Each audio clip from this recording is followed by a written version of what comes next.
नमस्कार, मेरा नाम डॉक्टर पुनीत मलिक है। मैं as a consultant neurosurgeon Yashoda hospital में प्रैक्टिस करता हूँ। एपिलेप्सी, जिसे आम भाषा में सीजर, दौरा या मिर्गी भी कहा जाता है, ये एक बहुत ही सामान्य बीमारी है और आज हम इसी सामान्य बीमारी के बारे में आपसे बात करेंगे। भारत में यदि बात की जाए तो हर 1000 में 5 लोगों को ये बीमारी पाई जाती है। हमारे देश में इस बीमारी को लेकर कई एक मिथ्स हैं, कई एक गलत जानकारियां हैं, लोगों के मन में अलग-अलग प्रकार के डर हैं, जिसके बारे में आज हम आपसे बात करेंगे। हमारे देश में यदि किसी को मिर्गी होती है तो कहा जाता है कि हो सकता है उस पे देवी का प्रकोप हो, चुड़ैल का प्रकोप हो। ऐसे आदमी की कभी शादी नहीं हो सकती या बच्चे नहीं हो सकते, अगर बच्चे होंगे तो उनको मिर्गी होगी ही होगी। ये सारी गलत जानकारी हमारे समाज में है, जिस कारण मिर्गी के मरीजों के साथ भेदभाव होता है, वह उनका सही उपचार भी नहीं कराया जाता है। बेसिकली आज हम बात करते हैं मिर्गी होती क्यों है। अगर हम आम भाषा में आपको बताना चाहें तो हमारे मस्तिष्क में जो करोड़ों नसें हैं, जब उनके करंट में स्पार्किंग हो जाती है किसी भी नस में, तो ये मिर्गी यानी कि सीजर आता है मरीज को। अगर और भी हम सिंप्लीफाई तरीके में समझना चाहें तो सुनिए कि हमारा दिमाग मानिए एक कंप्यूटर की तरह है, जिसमें 1000 करोड़ नसें हैं और ये एक बेसिकली एक कॉम्प्लेक्स सर्किट है, एक माया जाल सा बना हुआ है। हर नस का अपना काम है, कोई सुनने से संबंधित है, कोई दिखाई देने से संबंधित है, कोई आपकी याददाश्त से संबंधित है, कोई सिग्नल कैरी करता है आपके पैर के अंगूठे पे, तो कोई सिग्नल कैरी करता है उंगली पे। हर नस कहीं ना कहीं एक दूसरे से जुड़ी रहती है, एक दूसरे को क्रॉस करती है, एक दूसरे से इंटरलिंक्ड होती है बेसिकली। तो ये जो नसें हैं ये सारी ब्रेन से ओरिजिनेट हो रही है और इन नसों में करंट चल रहा है।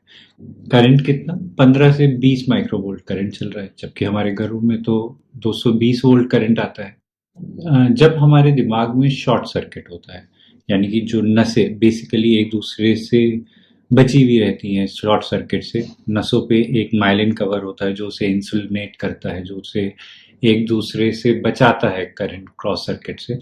या तो जब वो माइलिन डैमेज हो जाता है, कोई सिर की चोट लग जाती है या फिर कोई और परेशानी के कारण ये क्रॉस सर्किट होता है, तो ये जो करंट 15 से 20 माइक्रोवोल्ट मैंने आपको बताया रहता है नसों में, वो बढ़ जाता है 200-300 माइक्रोवोल्ट तक चला जाता है, जो मिर्गी पैदा करता है। मिर्गी कई प्रकार के होते हैं, तो जिस भी एरिया को ये अफेक्ट करता है, फॉर एग्जाम्पल अगर आपके हाथ की नस वाले एरिया में स्पार्कलिंग हुआ है, तो जो मैनिफेस्टेशन है वो आपके हाथ की नस में दिखेगा। फॉर एग्जाम्पल अगर हाथ अचानक से हिलने लगना, है ना, अगर डिफ्यूज है, जनरलाइज्ड है, तो वो पूरे शरीर को प्रभावित करता है। बट मेजॉरिटी ऑफ टाइम ये 15 से 20 सेकेंड में कंट्रोल हो जाता है। कुछ केसेस में मरीज बेहोश भी हो जाता है, पर अक्सर देखा जाता है थोड़ी देर बाद मरीज को होश आ जाता है। कुछ ऐसे भी केसेस होते हैं जिसमें ये दौरे बार बार आते हैं, जहाँ पे कंटिन्यूअस स्पार्कलिंग होती रहती है।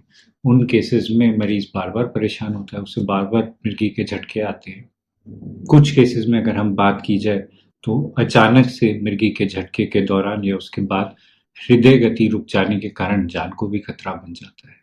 अगर हम बात करें छोटे बच्चों में, यानी कि 5 साल से छोटे बच्चों में, उनमें अक्सर देखा गया है जब उन्हें बहुत तेज बुखार होता है तो वो बुखार की गर्मी के कारण भी स्पार्कलिंग हो जाती है दिमाग में, जिस कारण छोटे बच्चों को भी दौरा आ सकता है। चलिए अब हम बात करते हैं कारण, क्यों है ये मिर्गी। जेनेटिक, सबसे पहले हम जेनेटिक कारण की बात करते हैं। अगर माता पिता को मिर्गी है तो जरूरी नहीं है उनके बच्चों में भी मिर्गी आए। 1/4 केसेस में, 1/4 केसेस में ही बच्चों में ट्रांसमिट होती है। और उसमें भी अगर पूछा जाए, एक केस में माँ को मिर्गी है और एक केस में बच्चे के पिताजी को मिर्गी है, तो उस केस में ऐसा देखा गया है कि जिनमें माँ को मिर्गी होती है उस केस में ट्रांसमिशन के, यानी कि बच्चे को दौरा आने का रिस्क ज्यादा होता है पिता की मिर्गी होने के अपेक्षा। नेक्स्ट कॉमन कारण की बात करें जाए तो न्यूरोसिस्टी सर्कोसिस। इंडिया में न्यूरोसिस्टी सर्कोसिस बहुत कॉमन है। ये एक प्रकार के कीड़े का इन्फेक्शन है, जहाँ पे वो जो एग्स है वो हमारे ब्रेन में चले जाते हैं, कीड़े की गांठ बन के दिमाग में मिर्गी उत्पन्न कर सकते हैं। इसके अलावा चोट लगना, ट्यूमर्स, लकवा आना, स्ट्रोक, जिसमें कई कुछ केसेस में दिमाग में ब्लीडिंग हो जाती है, और कुछ केसेस में दिमाग की ब्लड सप्लाई रुक जाती है। ये सब भी कारण होते हैं मिर्गी आने के। मिर्गी हर उम्र में हो सकती है। कुछ प्रकार होते हैं जो बच्चों में ज़्यादा कॉमन होते हैं, कुछ होते हैं जो बूढ़े लोगों में ज़्यादा होते हैं। अगर फीमेल और मेल में बात की जाए तो दोनों में ही एक अलग-अलग प्रकार की मिर्गियों का रिस्क रहता है। फीमेल्स में थोड़ा ज़्यादा प्रॉब्लम होता है। ये क्यों? क्योंकि वो अलग-अलग अवस्थाओं से गुजरती हैं और ट्रीटमेंट भी उसके साथ चेंज होता है। डोज रिक्वायरमेंट भी उन केसेस में हमारी डिफरेंट हो जाती है। फॉर एग्जांपल, जब बचपन से वो युवा अवस्था में आती हैं, जब उनके पीरियड स्टार्ट होते हैं, शरीर में कई एक हार्मोनल चेंजेस आते हैं, खासकर से ईस्ट्रोजन प्रोजेस्टेरोन लेवल, जो दो फीमेल हार्मोन्स हैं वो जब बढ़ते हैं, वो एक टाइप से ईस्ट्रोजन जो है वो स्टिमुलेंट का काम करता है। तो मेंस्ट्रुएशन के टाइम, पीरियड्स के टाइम पे रिस्क थोड़ा सा बढ़ जाता है। सेम वे जब फिर उसके बाद शादी होती है, प्रेगनेंसी से पहले कुछ एक ऐसी दवाएं होती हैं दौरे की जिनको चेंज करना चाहिए या जो बंद करना चाहिए, जो बिल्कुल नहीं चलानी चाहिए, है ना। फॉर एग्जाम्पल, वेल्प्रोएट है, सोडियम वेल्प्रोएट, वो बच्चे के लिए बिल्कुल अच्छी दवा नहीं है। उसे टेरेटोजेनिक कहा जाता है, यानी कि यदि माता उस दवा को ले रही है तो बच्चे में डिफेक्ट के चांसेस काफी ज्यादा बढ़ जाते हैं। तो अगर ऐसी कोई भी दवा चल रही है तो प्रेगनेंसी से पहले दौरे वाले मरीजों की काउंसलिंग बहुत ज़्यादा ज़रूरी है और ऐसी दवाइयों को चेंज किया जाता है, उन्हें बंद किया जाता है और कुछ एक सेफ मेडिसिन स्टार्ट की जाती है। बेस्ट ये रहता है जब अगर हम उन दवाइयों को बंद कर सकें। फॉर एग्जाम्पल, अगर मरीज को 3 साल हो गए हैं और दौरा नहीं आया है तो हम सेफली दवाइयों को मेजॉरिटी केसेस में बंद कर सकते हैं। और अगर बंद ना भी कर पाए फिर भी प्रेगनेंसी में देखा गया है कि दौरा आने का रिस्क कम हो जाता है। डिलीवरी के टाइम पे प्री एक्लेम्पसी, जिसमें मरीज को दौरा आ सकता है या मरीज स्टेटस में भी जा सकता है, वो रिस्क बढ़ जाता है जिन मरीजों में दौरा आता है। तो basically pre conceptual counselling is very important in female patients having seizures. बच्चों में अगर बात की जाए तो जैसे मैंने बताया, न्यूरोसिस्टिसर्कोसिस जो कीड़े की गांठ है उसके कारण दौरे अक्सर आते हैं। छोटे बच्चों में बुखार से आ सकते हैं। यंग एज ग्रुप में चोट, एक्सीडेंट, ट्रॉमा, ये बहुत कॉमन है। इसके अलावा ओल्ड एज में ट्यूमर्स हो गए, इलेक्ट्रोलाइट इम्बैलेंस, सोडियम का कम हो जाना, स्ट्रोक हो गया, ये सारे इंपॉर्टेंट कारण हैं जो मरीज को दौरा पैदा कर सकते हैं।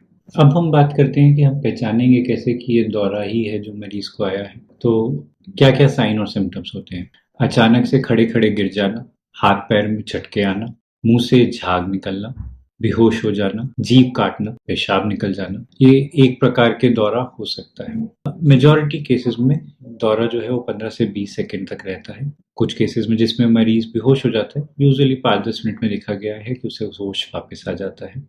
दौरा कई और प्रकार का भी हो सकता है। अचानक गुमसुम हो जाना, रास्ता खो जाना, हाथ में चेहरे पे सुनपन आना या फड़फड़ाना, सुबह उठते ही झटके लगना, ये सारे भी दौरे के ही प्रकार हैं। ओके, अब हम बात करते हैं जब दौरा आता है तो मरीज को क्या सावधानी बरतनी होती है। यदि मरीज ने चश्मा पहना हुआ है तो उसे उतार दें, कुर्सी पे बैठा हुआ है तो उसे लेटा दें, एक साइड करवट दिलाएं ताकि उसका थूक जो है वो निकल पाए। मुंह में कोई चम्मच या कपड़ा डालने की जरूरत नहीं है ना। अक्सर देखा गया है कि मरीज को जब भी दौरा आता है कोई ना कोई जबरदस्ती उसके मुंह में चम्मच डालना और जूता सूंघाना, ये सब चीजें स्टार्ट कर देता है। प्लीज वो सब ना करें, वो मरीज के लिए अच्छा नहीं है।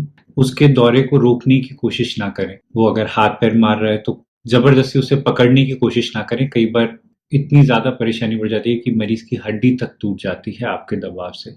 यदि दौरा आना शुरू हो गया है तो उसे आने दें, 15 से 20 सेकंड का वेट करें। मेजॉरिटी केसेस में इतने समय में दौरा रुक जाता है।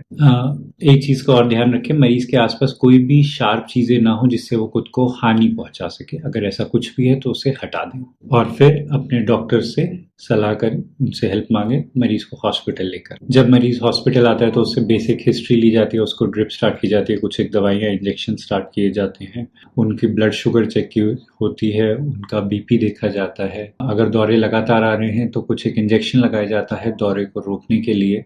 सस्पिशन के आधार पे मरीज का सीटी या एमआरआई या ईईजी जो जांच जरूरी है वो कराई जाती है। देखिए, आज के टाइम में अगर हम रेगुलरली मेडिसिन लेते हैं तो 90% ऑफ द टाइम हमें रिलीफ मिल जाता है। 70% केसेस में 2 से 3 साल के बीच में हम दवाई बंद कर पाते हैं, पर उसके लिए ज़रूरी है कि इस दौरान आप अपने डॉक्टर से लगातार संपर्क में रहें। बाकी बचे हुए केसेज़ में हो सकता है थोड़ा आपको ज़्यादा समय लगे उसे कंट्रोल करने में। 5 से 10% केसेज़ में ऐसा भी पाया जाता है कि एक दवाई से दौरे कंट्रोल नहीं हो पाते हैं। उन केसेज़ में एक से ज़्यादा दवाई की ज़रूरत पड़ सकती है। सर्जरी का भी कुछ एक केसेज़ में रोल पाया गया है, ख़ासकर से जब मल्टीपल दवाइयों के बावजूद भी दौरे पूरी तरह कंट्रोल ना हो पाएँ या फिर दवाइयाँ मरीज़ टॉलरेट ना कर पाए, या इसके कुछ एक और क्राइटेरियाज़ भी हैं। पर सर्जरी का डिसीज़न बहुत ही कम केसेज़ में लिया जाता है और सर्जरी से पहले कुछ एक टेस्ट किए जाते हैं, स्पेशल टेस्ट, जिसके आधार पे ये फैसला लिया जाता है। ऐसे में बहुत ज़रूरी है कि जिन मरीज़ को दौरे आते हैं, वो आग के पास ना जाएँ, पानी में ना जाएँ, स्विमिंग अवॉइड करें, ड्राइविंग ना करें। Thank you very much.